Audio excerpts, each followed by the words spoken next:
Jadi kalau ada orang yang takut atas penghakiman itu, maka disediakan 2 sorga. Saudaraku, kalau kita lihat keterangannya dikatakan sorganya ada 2. Mengapa? Karena sorga disediakan untuk manusia dan ada lagi sorga untuk jin. Jadi artinya setan pun saudarakan disediakan sorga. Artinya Allah pun bisa bersahabat, boleh bersama-sama dengan jin. Jadi ada 2 sorga, sorga untuk manusia dan sorga untuk jin, saudaraku. Tetapi Yesus mengajarkan bahwa Allah tidak pernah kompromi dengan yang namanya setan, dengan yang namanya jin. Karena setan dalam bentuk apapun tetap setan, saudaraku. Secantik apapun yang setan lakukan, tetap dia setan, saudaraku. Tetap dia jahat, saudaraku. Yang lebih heran, saudaraku, sekarang muncul setan-setan itu nggak digambarkan seperti yang sangat menakutkan. Tapi sekarang setan-setan itu setannya cantik-cantik. Yang digambarkan dalam sinetron itu adalah si manis jembatan Ancol. Setan muncul dengan setan yang cantik-cantik, saudaraku. Hati-hati, firman Tuhan katakan apa, saudaraku? Bahwa iblis adalah si raja dusta. Dia tidak punya kuasa apa-apa karena kuasa telah dihancurkan oleh Tuhan Yesus Kristus. Yang dia lakukan hanya menipu, membohongi manusia supaya dia jauh daripada Tuhan. Yang seterusnya, saudara kasih, yang paling penting saudara, bagaimana kita harus jelas, kita harus memilih, karena kita akan ada tujuan akhirnya, finalnya. Itu yang paling penting, saudaraku. Bukan sikap sekarang, bukan sikap pertengahan, tapi ujungnya yang paling penting. Apa tujuan kita mengikuti ajaran Yesus? Apa tujuan kita mengikuti ajaran Yesus Kristus sebagai firman Tuhan? Apa, saudaraku? Karena Tuhan berkata seperti ini di dalam 1 Petrus pasal yang pertama ayat yang ke-9. 1 Petrus pasal yang pertama ayat yang ke-9. Demikianlah firman Tuhan, 1 Petrus pasal yang pertama ayat yang ke-9. Karena kamu telah mencapai tujuan imanmu, yaitu keselamatan jiwamu. Jadi kalau kita mengikuti ajaran Yesus, saudaraku, karena ingin mencapai, bahkan Tuhan katakan sudah mencapai tujuan imanmu, yaitu keselamatan jiwamu. Jadi kita inginkan selama seperti doa seperti ini, Rabbana atina fid dunya hasanah wa fil akhirati hasanah. Di dunianya juga hasanah, di akhiratnya pun hasanah. Di dunia pun selamat, akhirat pun selamat, saudaraku. Jelas tujuan akhirnya itu keselamatan jiwa. Jadi percuma saja kita capek-capek mengikuti ajaran seseorang tetapi akhirnya, saudaraku, bukan masuk surga tapi malah masuk neraka. Ini kan sayang sekali, saudaraku. Oleh karena itu sangat jelas ketujuan untuk mengikuti Yesus. Sangat jelas kita beriman kepada Yesus, yaitu karena tujuan iman kita adalah keselamatan jiwa kita.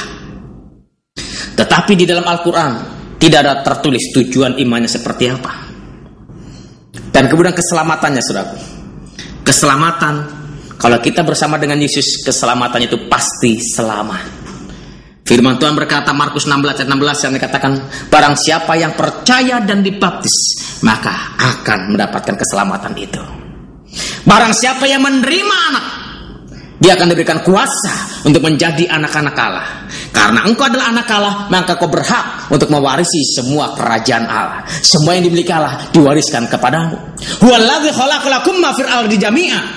Surat Al-Baqarah 29 dikatakan, Tuhan menciptakan semuanya ini hanya untuk manusia, bukan untuk jin. Untuk manusia. Huwallazi khalaqalakum ma fil ardi jami'a, untuk semua. Jadi Allah menciptakan semua ini, menciptakan alam, laut, dunia ini, saudaraku, hanya untuk manusia sebenarnya.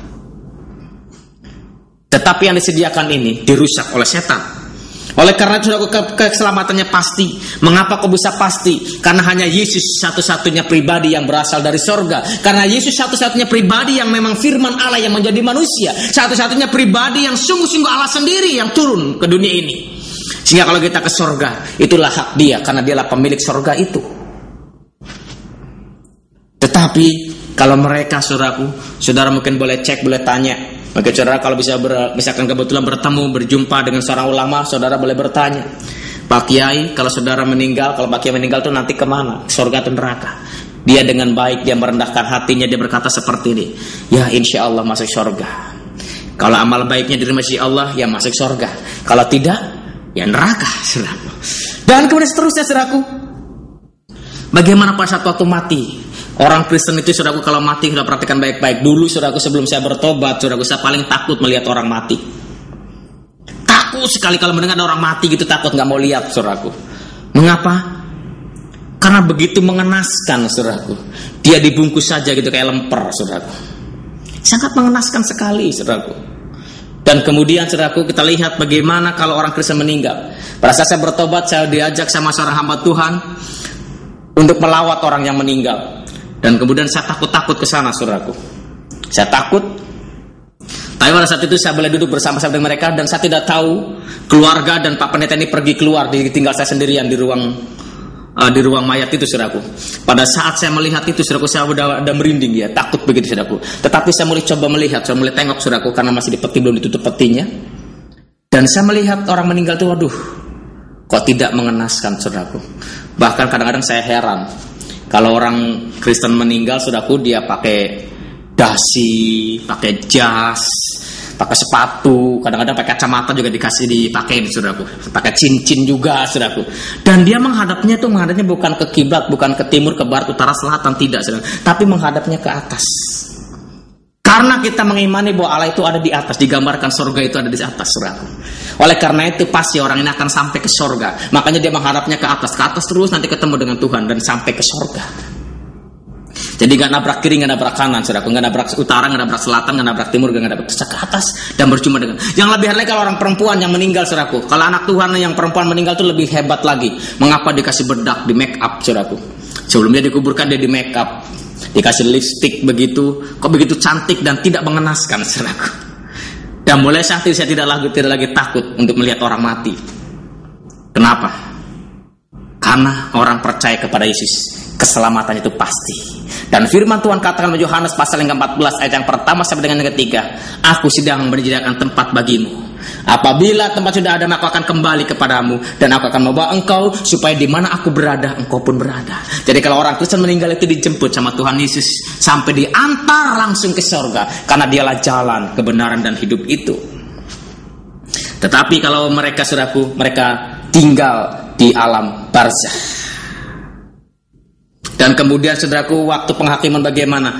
Karena Alkitab maupun Al-Quran mengatakan bahwa Alkitab maupun ajaran Muhammad mengatakan bahwa yang menghakim umat manusia adalah Yesus Kristus. Maka dia pasti lolos karena dia percaya kepada Yesus. Karena dia percaya kepada sang hakim itu.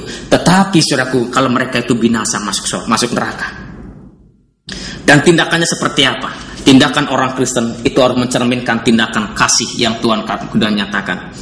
Saudara-saudara yang kasih, karena begitu besar kasih Allah akan dunia ini sehingga dia mengaruniakan anak yang tunggal. Kalau Allah telah mengasihi saya dan saudara, maka perintah Tuhan, hendaklah engkau pun saling mengasihi. Kalau engkau sungguh-sungguh mengasihi Allah, kalau engkau mengatakan bahwa engkau mengasihi Allah, maka engkau harus saling mengasihi. Karena firman Tuhan dikatakan, bagaimana engkau bisa mengasihi Allah yang tidak kelihatan, sedangkan saudaramu sendiri yang kelihatan engkau tidak bisa mengasihinya. Itu omong kosong, saudaraku. Saudaraku, tindakannya adalah tindakan kasih. Tetapi dalam Al-Quran surat yang ke-4 91 dikatakan, kalau ada orang yang tidak mau berdamai dengan engkau, maka dimanapun juga, pada saat apapun juga harus membunuh dia. Saudaraku, inilah ajaran sangat berbeda. Tapi firman Tuhan Yesus mengajarkan pada kita, kasihilah musuhmu, balaslah kejahatan dengan kebaikan. Jangan membalas kejahatan dengan kejahatan, tapi balaslah kejahatan dengan kebaikan. Karena Allah itu kasih adanya. Lalu sikap kita, tingkah laku kita harus mencerminkan kasih Allah, supaya sungguh-sungguh kita yang telah merasakan kasih Allah itu akan memancarkan kasih Allah, sehingga orang lain pun boleh merasakan ada kasih Allah dalam kehidupan kita.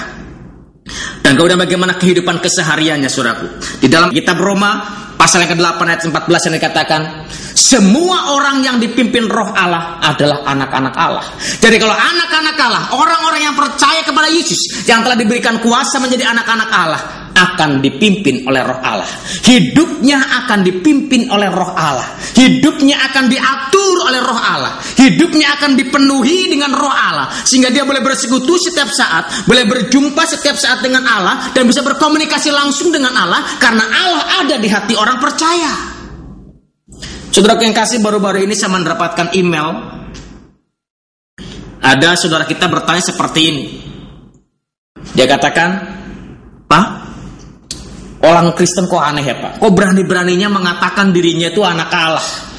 Kok berani-beraninya mengatakan dirinya itu anak Allah, sedangkan berjumpa dengan Allah itu masih seminggu 1 kali?